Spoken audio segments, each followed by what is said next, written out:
Greetings. Welcome back to DWP 2022, where this season our theme is Whoever Controls Africa Runs This World. And we're in episode 14 today, where we're going to cover identity as cultural intelligence. So what have we covered so far that's relevant to today? So, if whoever controls Africa runs this world, it follows, therefore, that an Africa that controls its own resources and its own systems of development will be the next superpower after the United States and China. And we covered the reasons, but let me remind you the four main elements that lead us to these conclusions. First is that because Africa, even after 400 years of slavery and colonization, still has enormous amount of resources. And there is no other continent. The next, in second place, is still so far off Africa that Africa is the wealthiest continent. Number two, we said that if you look back at the year 2000 to about 2011, 2012, more than a decade, Africa's economic growth rates was the highest in the world. Africa was growing 4, 5, 6% per annum, and with very little exports of manufactured products, mostly just exporting raw materials. So number three, we then said, if Africa was to just have a minimal internal investment into its manufacturing sectors based on an accelerated investment in Africa's small family farm agriculture, which is the primary base for a long-term sustainable industrialization. If that sector is invested into sufficiently, alongside with a manufacturing strategy which is focused on local manufacturing and local consumption. So all the mass production, the mass processing, and mass consumption of goods are centered initially around the rural sector. Then we can see economic growth rates which go into double-digit figures before a decade or two. Then finally, we then said, and you will recall we had a session with Dr. Linnae Mungai around, therefore, when would Africa reach the level of economic growth that it becomes the economic superpower? And we looked at a few figures, we analyzed, and we agreed that even if Africa was going to grow at moderate economic growth rates, say half of those that China achieved at its height, and if Africa was to grow at 5, 6, 7% per annum, it would be still the next largest super economy in the world, somewhere between 2050 and 2060. So if that's the case, then I've said this before, my biggest nightmare is that we Africans may not actually be aware that we are going to be the next superpower after USA and China. We are kind of sleepwalking into it. And I'm telling you, because it can still be achieved without any magical growth rates, just tells me it's going to happen. And that's why in these sessions, we try to be highly positive about Africa's future. And that's why today I chose to talk to you about identity and cultural intelligence and how these are important, and not only in how Africa continues to fashion out its own unification processes and unity processes, and especially how identity and cultural intelligence are at the center of growing Brand Afrika. Remember, it's the brand, because once your brand is super, it's loved, it's identifiable. Yeah, people will just buy a product because it's American or because it's Chinese. And Brand Afrika will be up there as the top brand within the next 20, 30 years.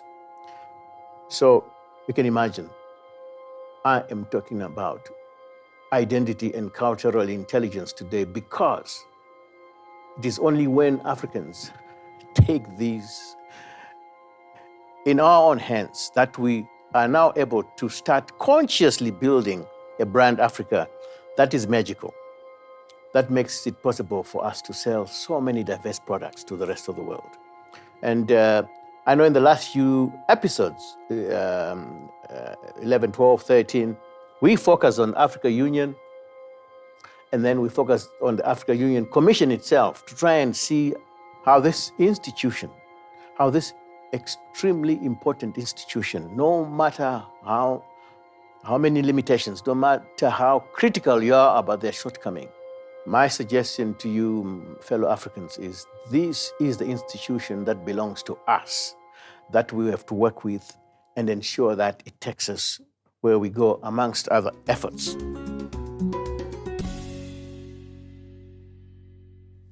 Let's get into it.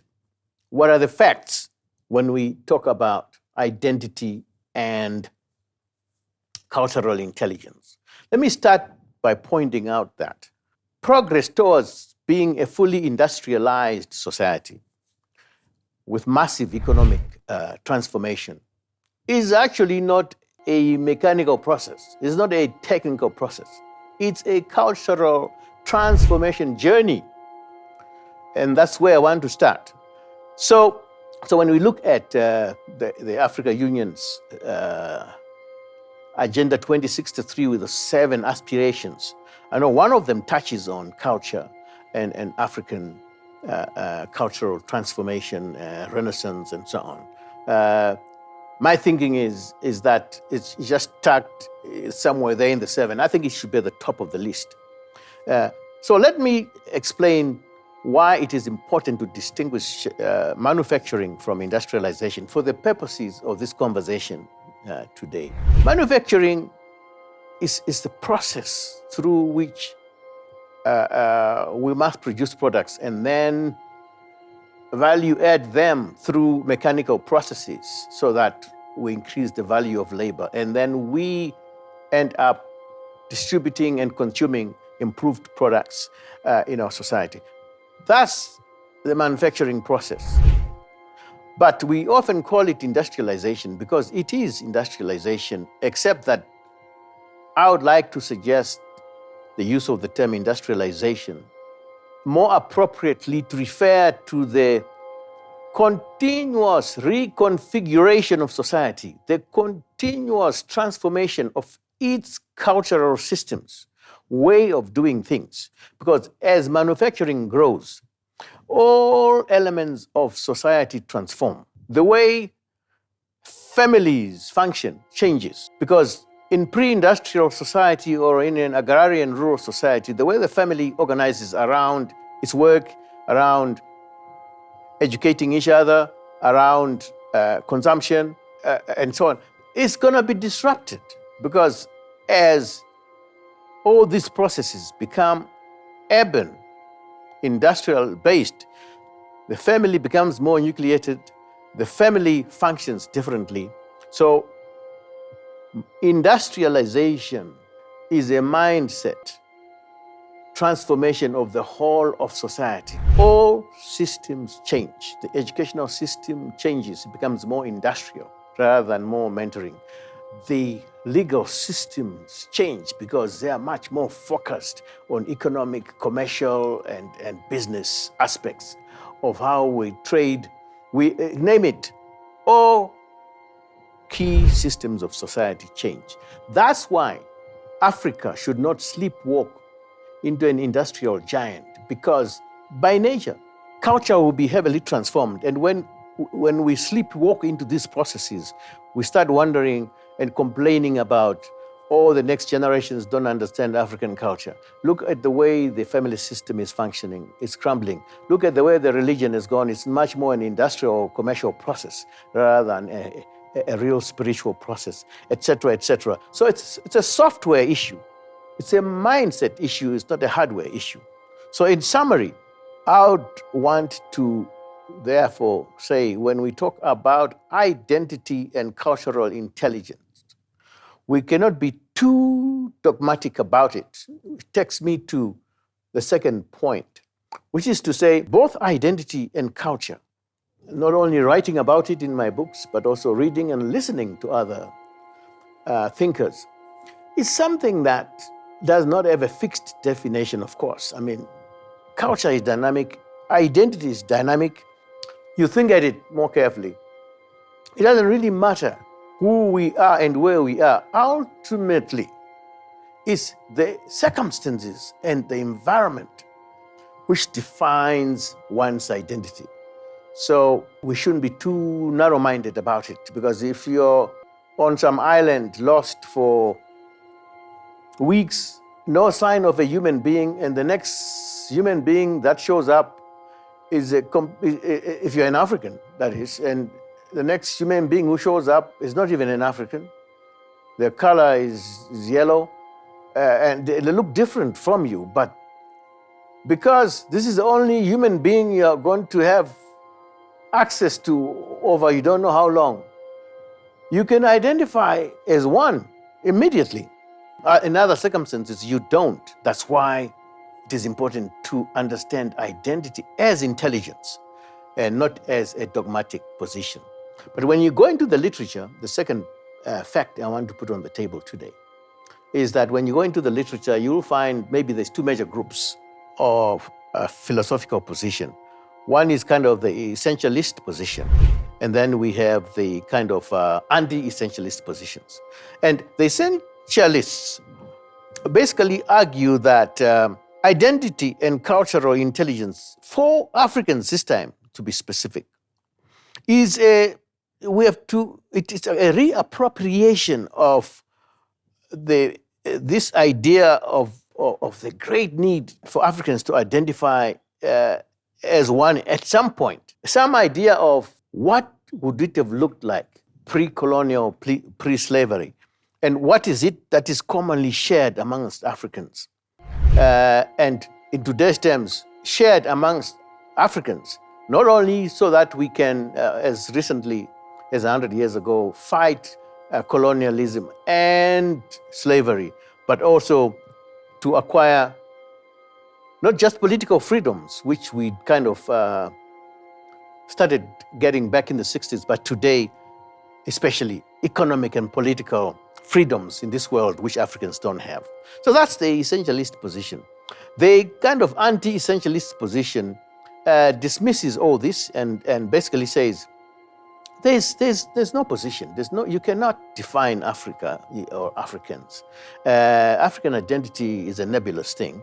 It's a multiplicity of stuff. It's not of any use to try and theorize or philosophize or even try to then find some way of arguing that Africans could be identified as a unit at some point. So these are the two opposing views, and you can imagine the same essentialist and anti-essentialist positions. If you, as we went through the argument of Pan-Africanism and African unity, you can see those views also exist. I've seen it in our DWP discussion groups. It's there. Some will argue strongly that it's the only way to go, ultimately, for Africa to achieve all these dreams. Others saying, no, we're so different. 1,000 different languages. We are also so different. So I would say, therefore, two things about these two positions. I believe that, especially at DWP, dialogue sessions, it's not always important to take a position. In fact, we often throw all these at you, not so that you take a position, but so that you can actually have a basis for learning and discussing.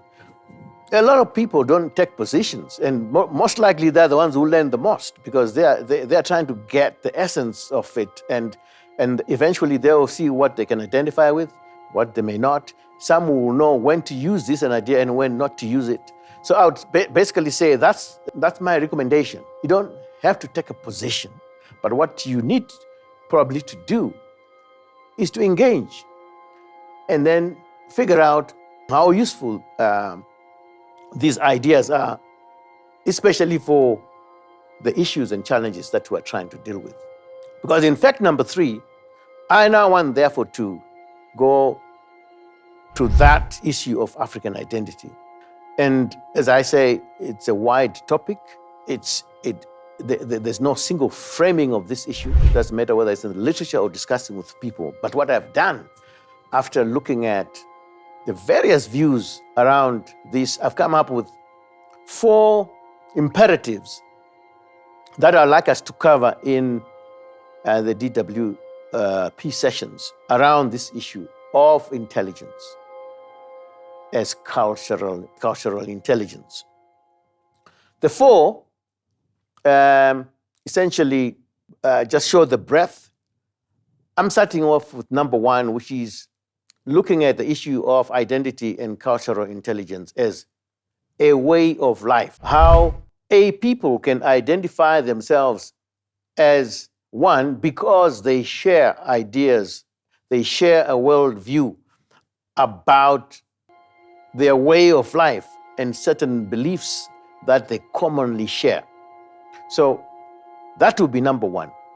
Number 2 are those who focus. There's a lot of discussion around the philosophical thought processes that define how a people broadly bring thought processes to live scenes. So in this area, it's mostly philosophers and scholars who are having a good go at this issue.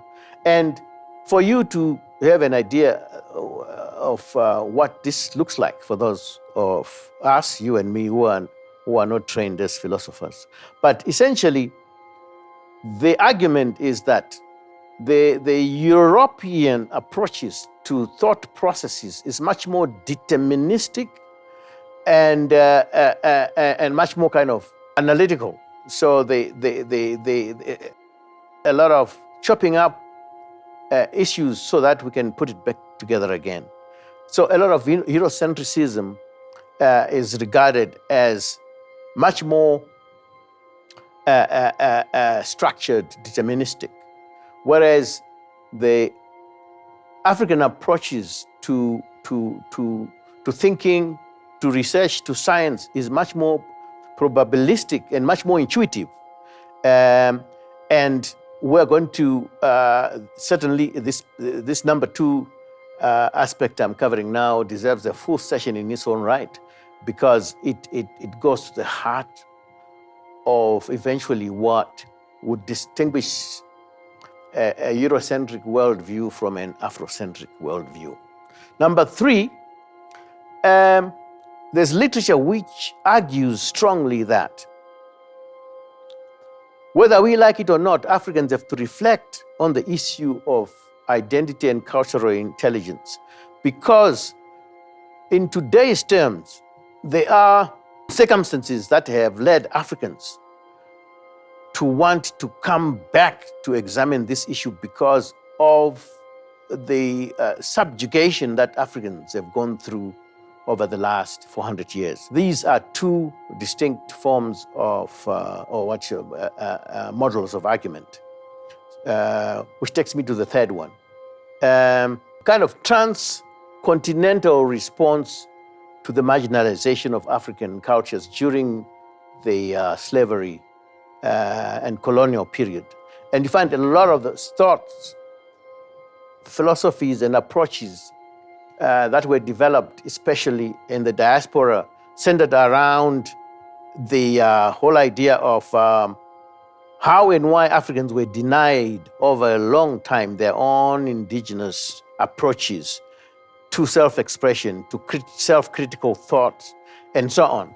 So to summarize it, and I quote something that I picked up, I couldn't even tell what source it was, but basically, as long as what it means to be human is defined from a particular experience and imposed on African experiences, then Black people will never actually be free, because you're always going to reflect on the rest of the world through someone else's eyes.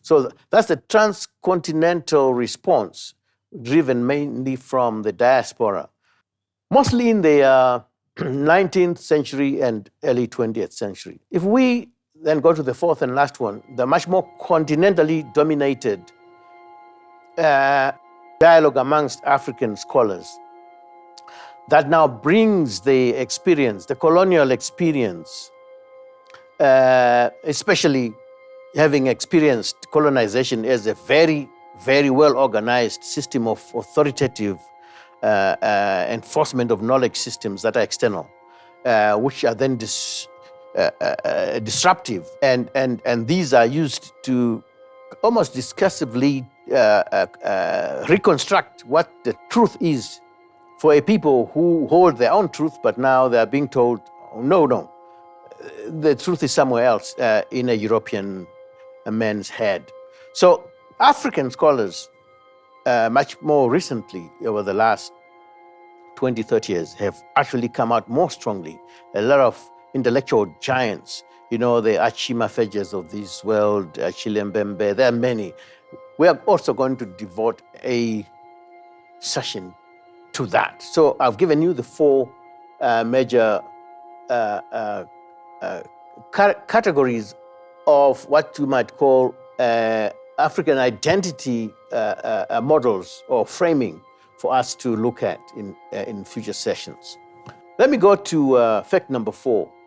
And now I'm going back to the first of the 4, because today I think that's where I'm going to concentrate when we say identity as cultural intelligence is about knowing much more consciously how this applies to your own way of life, the belief systems, and how one identifies more with those who tend to have those similarities. We're going to cover that in a bit more detail. But for that identity to be a form of intelligence, I have looked at 3 groups of multiple intelligences, which all impinge on how we as individuals and collectively apply intelligence in our day-to-day approach to life so that we can succeed in the things that we want to do. So 3 categories of multiple intelligence are very simple. There's the short-term, which are memory-based intelligences, and then the long-term, also memory-based, and then the longest term, actually, they don't even have a term, they're the no-memory intelligences. And I'm going to cover each one of those so that we can have a kind of a technical session around exactly what I'm getting at in terms of identity and intelligence. Let me first explain why identity in itself is a key aspect of everyone's life, because it impacts directly and indirectly on 7 aspects of one's life, on not just on a daily basis, but on a moment-by-moment basis. Let me just cover those 7 in generic terms. First is survival. Survival is entirely based on identity. Maybe 90% of what you do to survive is based on identity. Let's take the human race out of it so that we can be observers of the universe and of the environment. If you're going to be friend of 4 or you're going to be prey or predator. It's all about identity. If you identify yourself as a small little animal grazing, you have to learn to identify what a predator looks like, because the predator can come in different forms. There's a leopard, there's a lion. In Africa, there are so many predators, but there are also many other carnivorous animals who become prey. If we take this idea to day-to-day lives of human beings, you now begin to see how important identity is for your survival. So, number one. Number two, self-discovery. How one actually grows in life and start dreaming and start working towards achieving one's dreams is all a self-discovery process. One is slowly unfolding their own life and discovering themselves. And I tell you, identity is right at the center of that. And just all around your identity is the cultural intelligence that you need to discover what life is about and how you are going to experience that life. Third is self-reliance. Once again, we talk about freedom. We talk about Africans, how we're struggling to now rely on ourselves. We're seeking self-determination. We're seeking all the freedoms that others have enjoyed by actually subjugating Africans.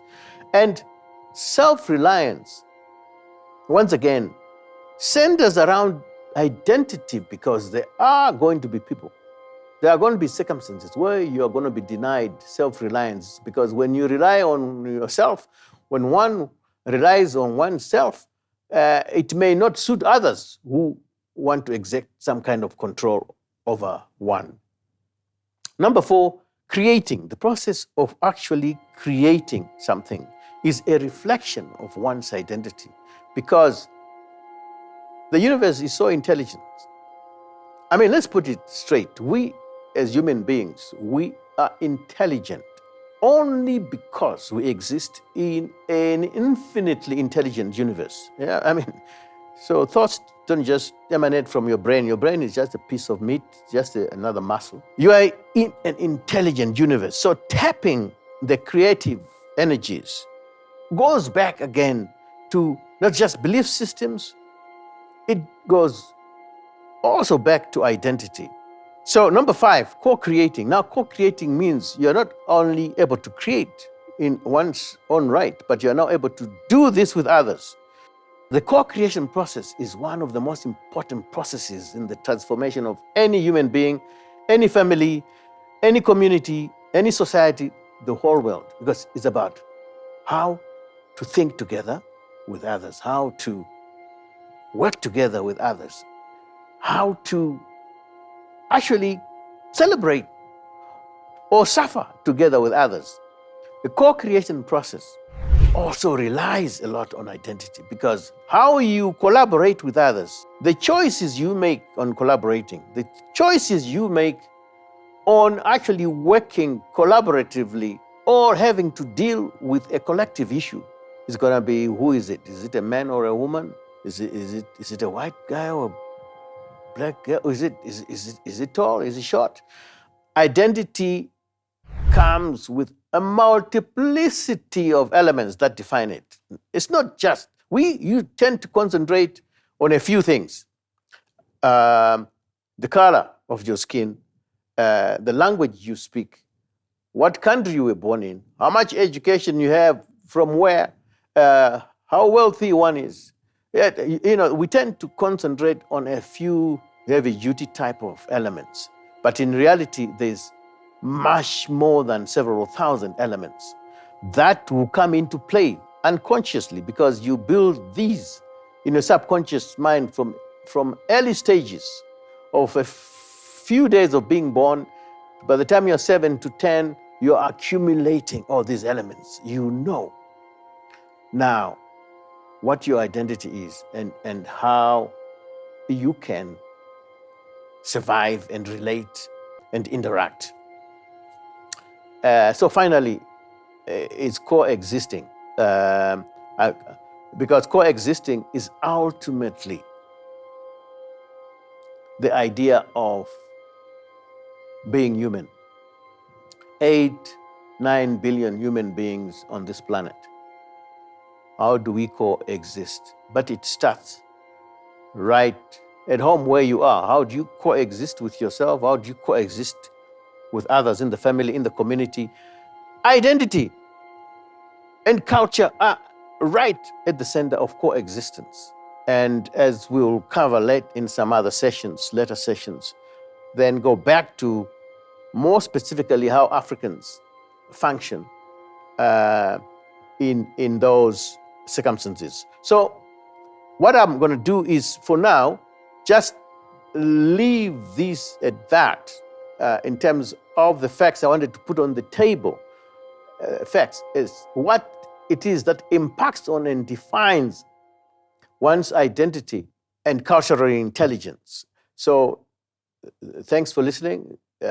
Be back shortly as we go into the analysis as to the importance of identity and cultural intelligence for Africa's quest in being an advanced society. Thank you very much.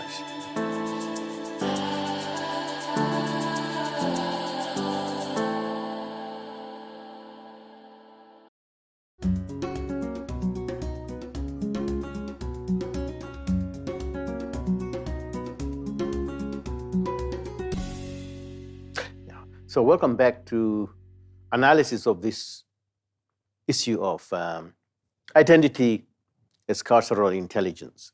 And I'll go straight for the main reason why we really have to deeply analyze this. Because at the back of it all, if you go back to where I started off, trying to figure out what have been the frameworks used by other thinkers and scholars to slice up all these issues that Africans are faced with in trying to get much more unification and this Pan-Africanist ideas and so on. And I came up with those four, of which I then concentrated on one just for today. If I were to hazard the basis of all this, I would say that Africans at this point in time are trying to be much more practical about it. So definitions of identity, of culture, have to continue to be dynamic. And definitely a lot of the thinkers and actors are thinking we define ourselves as Africans based on the circumstances. If slavery was a circumstance that took Africans out of Africa to the United States and other parts of the world, and end up playing this particular role in the rest of the world, and ended up in the positions where we were, not just subjugated, but also denied being what we really are and what we would want to be, then is all about breaking the chains that disrupt Africa's natural intelligence. I can tell you that's where my analysis takes me when I analyze it, all these, and I try to find out why have I been chasing up these issues and debating them. My conclusion is, I've just, like many millions of Africans have already done in our own way and in each individual's ways, you are breaking these chains that disrupt the naturally given capacities of intelligence across the board, including and especially cultural intelligence. Because, as I said earlier, and as we will discuss in the next session, it is within the belief systems and cultural intelligence that we now know that the more Newtonian physics that has led to massive improvements in technology were just but one side of the story, which missed the biggest part, which has now become more evident through quantum mechanics, which brings the whole shebang around science much closer to African philosophical and deeper thinking processes. So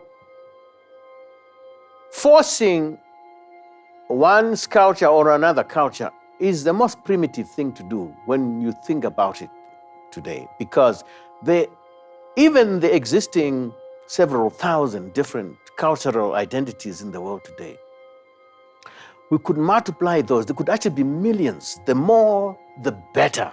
The idea is not to homogenize the world, to globalize the world by homogenizing it into one cultural way of thinking. That's a recipe for extinction. So there are millions of other possibilities out there. And there's no need for a universal truth on anything, and there's no absolute truth on anything in life anyway. So Africans absolutely have to deal with this issue of identity and cultural intelligence now, because if we don't, we'll continue not to have the freedom and open-mindedness based on our own heritage to contribute immensely to a future which has not even been touched. So every culture, every human being has a right to define what life is. There cannot be a universal definition of life. The possibilities are just too much to try and contain what life and these possibilities are. So I'll then say Africans are fighting not just to break the chains, but to add value to the future of this universe, because Africans and Africa specifically is going to be the next superpower, economic superpower after China, following the United States. And going into there has to be fresh ideas around all the key elements that I was covering, around not just survival, but all the way to the way human beings co-create the future of this universe, the future of this world. So I would say there's no value on anything in life. That would be a last part of my analysis. It's we human beings who give value to things. Cultures give value to things. So what is highly valued in a Eurocentric culture may not necessarily be highly valued in an African culture. Value does not exist in objects. Laptop, cup, shirt. Value is given internally, because to somebody, to some godheader in the Himalayan mountains, this laptop is worth completely nothing. Zero value. It's what we as humans give as value. And that eventually is what feeds into cultural intelligence. And who we are and how we look at ourselves become a core part of it. Thank you so much. Be back shortly for the conclusion. Thank you. Welcome back to the conclusion. Remember, I was pushed intellectually to go into this issue of identity and cultural intelligence because I had been struggling with you over several sessions to really get to the heart of Pan-Africanism and the unification of Africa, and how we have had a massive improvement from the Organization of African Unity. Now we have the Africa Union, which is a much better organized entity and much more capable of taking us to full realization of regional cooperation across Africa. But I had been bothered by the fact that what appears to be the most important ingredient to unify Africa, that is identity and cultural intelligence, is kind of downplayed in all these programs. So I, in conclusion, would just urge Africans generally, the Africa Union specifically, to push this whole issue of African identity and cultural intelligence at the center of creating the future that Africa has to be and can be, an most advanced society. So this common heritage and values etc. I think when I looked at their performance from the AUDA NEPAD report on how the various aspirations performed, I think the one on cultural identity, common heritage only performed 45%. And I think that it should be elevated to the top. So, in conclusion, I would say definitely the next 3 or so sessions, we should be driving into other elements of identity and cultural intelligence and how it applies to the development of the continent. I have absolutely no doubt that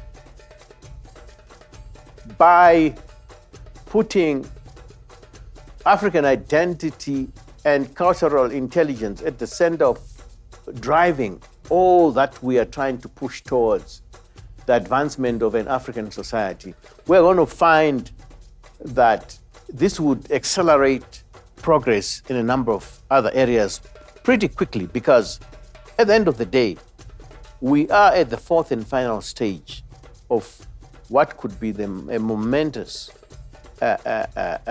achievement in unifying Africa. But as I've argued before, whether we like it or not, whether we're going to be fast or slow, Africa is likely, highly likely, the probability is so high that it's going to be the largest super economy in this world anytime between 2050 and 2060.